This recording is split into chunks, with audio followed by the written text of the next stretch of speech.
भगवान गौतम बुद्ध के ऊपर विश्वास करो दोस्तों। उन्होंने एक ऐसा नियम बताया है जिसे अपनाकर हम हमेशा स्वस्थ और बीमारियों से कोसों दूर रह सकते हैं। और वह कौन सा नियम है, आज की वीडियो में हम वही जानेंगे। अब आप में से ज्यादातर लोग यही सोच रहे होंगे कि ऐसा कोई तरीका, कोई नियम नहीं है, लेकिन मैं आपको बता दूं, आयुर्वेद में एक ऐसा नियम है जिसे अपनाकर आप जीवन भर स्वस्थ रह सकते हैं।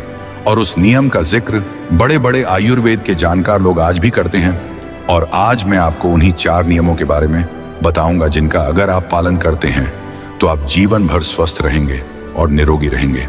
इन नियमों का पालन करने से आपको कभी भी गैस, अपच, एसिडिटी, जोड़ों में दर्द, कमर दर्द, हाथ पैरों में दर्द, मोटापा, बीपी, शुगर, सर्दी जुकाम, खांसी, दिल से संबंधित बीमारियां नहीं होंगी। तो दोस्तों, अगर आप भी जीवन भर स्वस्थ रहना चाहते हैं तो आज की इस वीडियो में मैं आपको एक कहानी के माध्यम से उन 4 नियमों के बारे में बताऊंगा, क्योंकि कहानी के द्वारा बताई गई जानकारी हमें हमेशा याद रहती है। इसलिए इस कहानी को ध्यानपूर्वक पूरा सुनें। बहुत समय पहले की बात है, आयुर्वेद के प्रसिद्ध गुरु आचार्य सुखदेव उन दिनों अपने कुछ शिष्यों के साथ एक गांव के पास एक जंगल में रहा करते थे। एक दिन वह गुरु अपने सभी शिष्यों को उपदेश दे रहे थे और उनसे कह रहे थे, बच्चों, भगवान गौतम बुद्ध ने 4 महत्वपूर्ण नियमों के बारे में दुनिया के लोगों को बताया है। और आज मैं आपको उन्हीं नियमों के बारे में बताने जा रहा हूं जिनका अगर आप हमेशा पालन करेंगे तो आप जीवन भर कभी बीमार नहीं पड़ेंगे और ना ही कभी आपको कोई बीमारी होगी। गुरु की ऐसी बात सुनकर उनमें से एक शिष्य ने बड़ी प्रसन्नता के साथ उनसे कहा, गुरुदेव, क्या सच में ऐसा कोई नियम है जिनका पालन करके हम जीवन भर स्वस्थ रह सकते हैं? क्या इन नियमों का पालन करने से कभी कोई बीमारी नहीं होगी? तब गुरु मुस्कुराते हुए उस शिष्य से कहते हैं, हाँ पुत्र, यदि आप इन नियमों का पालन करते हैं तो आप जीवन भर स्वस्थ रहेंगे और आपको जीवन में कभी कोई बीमारी नहीं होगी। तभी उस शिष्य ने गुरु से कहा, गुरुदेव, यदि ऐसा है तो आप हमें उन नियमों के बारे में पूरा विस्तार से बताइए ताकि हम उनका पालन करके जीवन भर स्वस्थ रहें और फिर इन नियमों के बारे में सभी लोगों को बताएं ताकि वह भी बीमारियों से मुक्त रहें और जीवन में स्वस्थ रहें। शिष्य की ऐसी बात सुनकर गुरु ने और भी जितने शिष्य थे उनसे कहा, बच्चों, अब तुम सब मेरी बातों को ध्यान से सुनो। सभी शिष्य गुरु की बात को ध्यान से सुनने लगे। बच्चों, आयुर्वेद में कहा गया है कि किसी भी व्यक्ति को अगर रोग मुक्त रहना है तो उसे अपने जीवन में 3 बातों का ध्यान रखना चाहिए। और वह 3 बातें हैं, वह अपने वात, पित्त और कफ तीनों का संतुलन बनाए रखें। फिर गुरु ने उन सभी शिष्यों से कहा, बच्चों, हमारे शरीर में 3 तरह के दोष पाए जाते हैं, वात दोष, पित्त दोष और कफ दोष। हमारा पूरा शरीर इन्हीं 3 दोषों पर आधारित है। फिर इसके बाद गुरु ने उन सभी शिष्यों से कहा, बच्चों, जब वात दोष बहुत ज्यादा बिगड़ जाता है तो हमारे शरीर में 80 से ज्यादा रोग प्रवेश करते हैं, जैसे घुटनों के दर्द, कमर दर्द, कंधों का दर्द, बीपी कम और ज्यादा होना, हार्ट अटैक जैसे इत्यादि बीमारियां। और जब पित्त दोष बिगड़ जाता है तो 40 रोग हमारे शरीर के अंदर प्रवेश करते हैं, जैसे एसिडिटी, अल्सर, पेट में जलन, छाती में जलन, खाना हजम न होना इत्यादि। ये सब पित्त बिगड़ने के कारण होता है। और जब कफ दोष बिगड़ जाता है तो 20 रोग हमारे शरीर के अंदर प्रवेश करते हैं, जैसे मोटापा। और जब मोटापा बढ़ जाता है तो 20 रोग आ जाते हैं शरीर में। इसके बाद गुरु उन सभी शिष्यों से कहते हैं, बच्चों, सर्दी, खांसी, जुकाम से लेकर जितनी भी बड़ी बड़ी बीमारियां हैं, कैंसर तक, जो आखिरी रोग माना जाता है, वह वात, पित्त, कफ के बिगड़ने के कारण ही होते हैं। और वात, पित्त और कफ को संतुलन में रखने के लिए आयुर्वेद में बहुत सारे नियम बताए गए हैं। लेकिन आज मैं आपको उन नियमों में से 4 ऐसे नियम बताऊंगा जिनका पालन करके आप अपने इन तीनों दोषों को संतुलन में रख सकते हैं। फिर गुरु उन सभी शिष्यों से कहते हैं, बच्चों, अगर आपके वात, पित्त और कफ तीनों दोष संतुलन में रहे तो इसके लिए आपको पहला नियम अपनाना है। और वह नियम यह है कि आपको खाना खाने के तुरंत बाद पानी नहीं पीना चाहिए। और आपको ऐसा क्यों नहीं करना चाहिए, इसके बारे में आप ध्यान से सुनो बच्चों। बहुत से लोग खाना खाने के तुरंत बाद पानी पी लेते हैं और कुछ लोग बिना पानी के खाना ही नहीं खाते। कुछ लोग एक निवाला खाने के बाद एक घूंट पानी पीते हैं, लेकिन खाना खाने के बाद पानी कभी नहीं पीना चाहिए, क्योंकि अगर भोजन के अंत में पानी पियोगे तो वह जहर पीने के जैसा होगा। इसलिए कभी भी खाने के तुरंत बाद पानी नहीं पीना चाहिए। क्योंकि जब हम खाना खाते हैं तो पेट में सारा खाना एक जगह जाकर इकट्ठा हो जाता है। हमारे पेट में एक स्थान होता है जिसे हम जठर कहते हैं। ये जठर हमारे पेट में छोटा सा स्थान है और ये स्थान आपके पेट में नाभि के बाएं तरफ होता है। और जो भी आप खाते हैं, रोटी, चावल, छाछ, दूध, दही, कुछ भी खाओ, वह सारा का सारा इसी स्थान पर आकर इकट्ठा हो जाता है। जठर में जैसे ही खाना इकट्ठा होता है तो उसमें आग जलती है और उस आग को हम जठर अग्नि कहते हैं, यानी जठराग्नि। जब आप खाना खाते हो तो पेट में जठराग्नि जलती है और वह जठराग्नि खाने को पचाती है। वह जठराग्नि हमारे पेट के खाने को इस तरह से पचाती है जैसे रसोई घर का चूल्हा खाने को पकाता है। अगर बच्चों, आप अपनी रसोई में अग्नि जलाओ, उसके ऊपर दूध रख दो और उसमें थोड़े से चावल डाल दो, अग्नि जब तक जलती रहेगी, खीर तब तक बनती रहेगी। और ऐसे ही हमारे पेट में होता है। जैसे ही आप खाना खाते हैं, पेट में अग्नि जलने लगती है और जब तक आग जलती है, खाने को पचने की प्रक्रिया चलती रहती है। जैसे रसोई में खाना पकता है, वैसे ही पेट में भी खाना पकता है। जब आपने खाना खाया तो पेट में अग्नि जली और वह खाने को पचाएगी। लेकिन अगर आप खाना खाने के तुरंत बाद घटाघट पानी पिलोगे और वह भी ठंडा पानी पी लोगे तो उससे आपकी अग्नि बुझ जाएगी। जब हम अग्नि के ऊपर पानी डालेंगे तो अग्नि बुझ जाएगी, क्योंकि अग्नि और पानी की कोई दोस्ती नहीं है।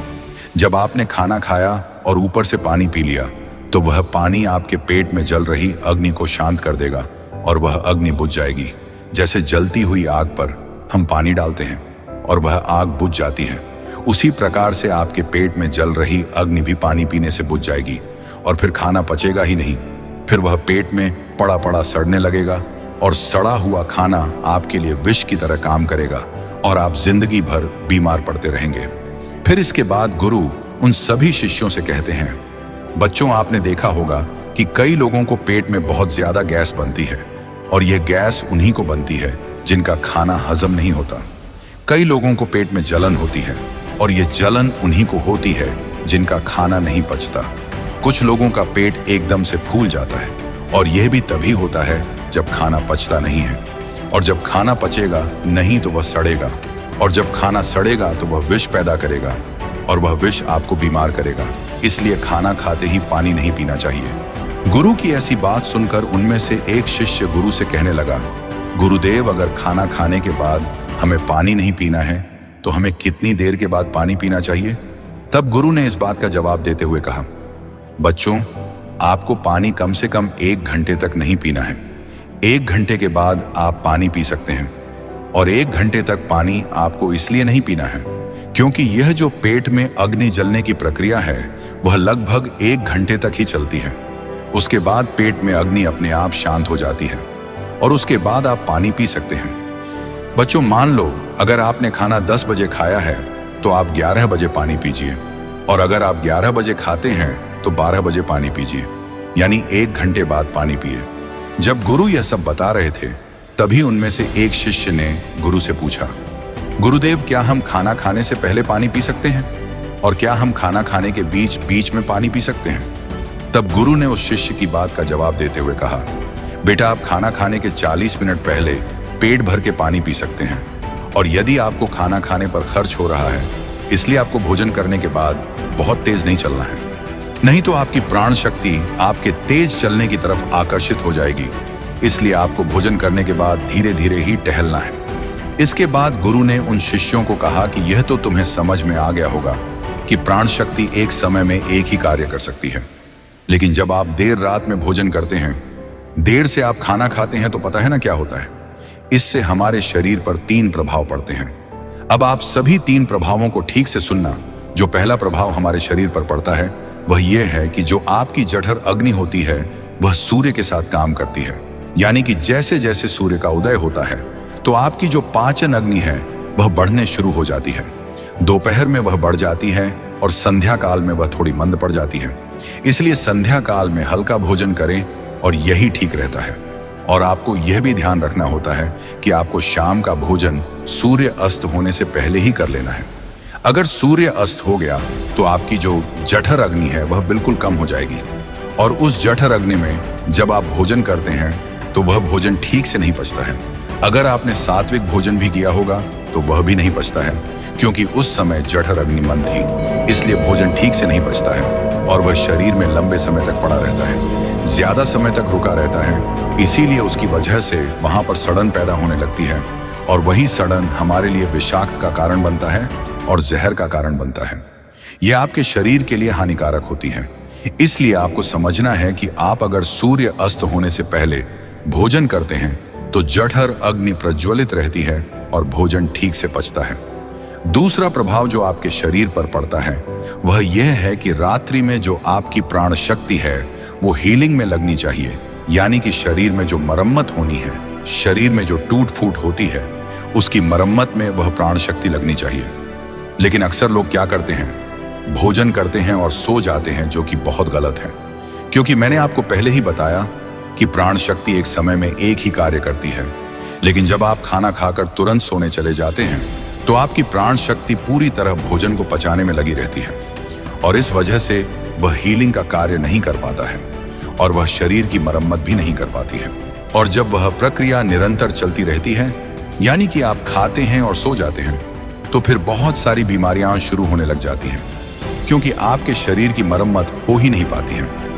आपकी प्राण शक्ति ठीक से अपना कार्य नहीं कर पाती है और वह मरम्मत का कार्य नहीं कर पाती है और इसी वजह से अनेक बीमारियां पैदा हो जाती हैं। तीसरा प्रभाव जो हमारे शरीर पर पड़ता है या आता है वह यह है कि जब आप भोजन करने के तुरंत बाद सोने चले जाते हैं तो आपका दिमाग कहता है कि मुझे तो नींद चाहिए और आपका शरीर भी यही कहता है कि मुझे तो नींद चाहिए।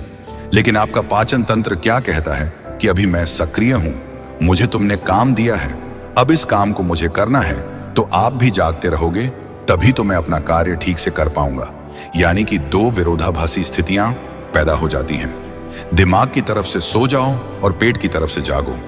ऐसी स्थिति में नींद गहरी नहीं हो पाती है और गहरी नींद ना होने के कारण शरीर को आराम भी नहीं मिल पाता है। आप सो तो जाते हैं 7 घंटे 8 घंटे, लेकिन सुबह उठने में आपको कठिनाई होती है। आप दिन भर ऊर्जावान महसूस भी नहीं कर पाते हैं और ऐसा इसलिए होता है क्योंकि रात भर प्राण शक्ति ठीक से शरीर की मरम्मत, शरीर की हीलिंग का काम नहीं कर पाई। आपकी जठराग्नि, आपकी प्राण शक्ति पूरी तरह से पाचन तंत्र पर केंद्रित रही। उसने पूरी रात भोजन को पचाने में ही अपना समय लगा दिया और फिर जैसे आप सुबह उठते हैं तो हम उठते ही फिर कुछ खा लेते हैं और इसी वजह से बार बार खाने से हमारी प्राण शक्ति पूरी तरह से पाचन पर ही लगी रहती है और शरीर के दूसरे कार्य मंद पड़े रहते हैं, जो कि शरीर के लिए बहुत जरूरी थे। ये 3 प्रभाव थे जो हमारे शरीर पर पड़ते हैं। अगर आप सूर्य अस्त होने के बाद भोजन करते हैं और भारी भोजन खाते हैं, इससे आपकी पाचन प्रणाली पूरी तरह से बिगड़ जाती है, खत्म हो जाती है और फिर आप इसे ठीक करने के लिए चूर्ण लेते हैं, अनेक प्रकार के तरीके अपनाते हैं, तब भी ये ठीक नहीं हो पाते हैं। लेकिन जो स्वाभाविक प्रणाली है उस पर तो आप ध्यान नहीं देते हैं। ये स्वाभाविक प्रणाली जो परमात्मा ने आपको दिया है, जिससे आपका शरीर खुद ही खुद को साफ कर लेता है, खुद ही खुद की बीमारियों को ठीक कर लेता है। फिर गुरु सभी शिष्यों से कहते हैं कि अब मेरी बात को ध्यान से सुनो। शरीर अपनी बीमारियां अपने आप ठीक करेगा, लेकिन उसके लिए तुम्हें क्या करना है, इस बात को समझो। इसके लिए आपको 7 बजे से पहले अपना आहार लेना है। अगर आप 7 बजे से पहले भोजन कर लेते हैं तो उसके बाद आप 10 बजे तक सोने के लिए जाते हैं, तो आपके पास लगभग 3 घंटे का समय होता है। और जो यह 3 घंटे का समय होता है और इसमें जो भी आपने हल्का फुल्का भोजन किया है वह आपके पेट से नीचे उतरना शुरू हो जाता है और उसका अर्धपाचन हो जाता है, यानी कि पाचन का आधा कार्य समाप्त हो जाता है। उसके बाद आप सो जाते हैं, तो सोने के बाद 1 बजे तक आपका भोजन ठीक से पच भी जाता है। यानी आपने 7 बजे भोजन किया तो आपका आधा भोजन 10 बजे तक पच जाता है और जो बचा है वह रात 1 बजे तक पच गया और 1 बजे के बाद जो आपकी प्राण शक्ति है वह मरम्मत का कार्य करेगी, वह हीलिंग का कार्य करने लग जाएगी। फिर गुरु उन सभी शिष्यों से कहते हैं कि आपकी प्राण शक्ति अपने कार्य को ठीक तरीके से करें। उसके लिए आप 2 तरीकों से भूखा रह सकते हैं। मैं आपको उपवास करने के लिए नहीं बोल रहा हूं, क्योंकि उपवास करना सबके लिए संभव नहीं है। जो मैं आपको बता रहा हूं इसको कहा जाता है अर्ध उपवास, या इसे प्रातःकालीन उपवास भी कहते हैं। इसमें आपको उपवास करना है, वह उपवास आपको 16 घंटे का करना होता है और इसकी शुरुआत आप ऐसे कर सकते हैं कि आपने शाम को जो भोजन किया था 7 बजे, उसके बाद अगले दिन आप सुबह 7 बजे ही भोजन करें, क्योंकि जब आप 7 बजे भोजन कर लेते हैं तो वह भोजन आपका रात्रि में 1 बजे तक पच जाता है। उसके बाद आपके शरीर के पास लगभग 6 घंटे होते हैं और इस 6 घंटे में प्राण शक्ति शरीर की मरम्मत का कार्य करती है। आप शाम को 7 बजे भोजन करें और उसके बाद सुबह 7 बजे भोजन करें, और यह नियम हर कोई अपना सकता है। यह बहुत सरल है, लेकिन अगर आप रात को 8 बजे या फिर 10 बजे भोजन खाते हैं तो आप अपने इस नियम को बदलें और 7 बजे तक भोजन कर लें, क्योंकि यह छोटा सा नियम आपके जीवन में बड़ा बदलाव करेगा। दूसरी सारी चीजें बाद में, पहले अपने शरीर के स्वाभाविक प्रणाली को ठीक करना है। अगर आपको इस नियम से और भी ज्यादा फायदा लेना है तो आप शाम को 7 बजे भोजन कीजिए और उसके बाद सुबह 11 बजे भोजन करेंगे। अगर आप 7 से 11 बजे भोजन करते हैं तो आपके शरीर के पास 16 घंटे होते हैं, जिसमें वह भोजन का पाचन भी करेगा और उस भोजन को पचाने के बाद वह मरम्मत का काम करना शुरू कर देगा। इस प्रकार से जब आप अपने शरीर को आराम देते हैं, पाचन तंत्र को रिलैक्स होने देते हैं, प्राण शक्ति को अपना कार्य करने देते हैं, तो ये प्राण शक्ति आपकी पूरी शरीर को प्रभावित करेगी, पूरे सिस्टम को ठीक करेगी और आपको यह प्रभाव 20 दिन में दिखना शुरू हो जाएगा। अगर आपको कोई गंभीर बीमारी है तो वो ठीक होना शुरू हो जाएगी। अगर आपकी त्वचा खराब है तो वह भी ठीक होने लगेगी, आपकी त्वचा ग्लो करेगी। अगर आपके बाल बहुत ज्यादा झड़ते हैं तो आपके बाल भी मजबूत होंगे। अगर आप बहुत थका थका महसूस करते हैं तो आप ऊर्जावान महसूस करने लगेंगे। अगर आपको कोई मानसिक समस्या है, चिंता है, तनाव है, तो आपकी चिंता और तनाव भी दूर हो जाएगा। जो विद्यार्थी पढ़ते तो हैं लेकिन उनको याद नहीं रहता है, तो उन्हें भी पढ़ी हुई चीजें जो है वो याद रहने लगेगी। आपको पता है कि हमें कोई चीज याद क्यों नहीं रहती है? क्योंकि हमारा दिमाग रिलैक्स नहीं रह पाता है, क्योंकि हमारी प्राण शक्ति पूरी तरह से हमारे भोजन को पचाने में लगी रहती है और वह दिमाग की तरफ जा ही नहीं पाती है।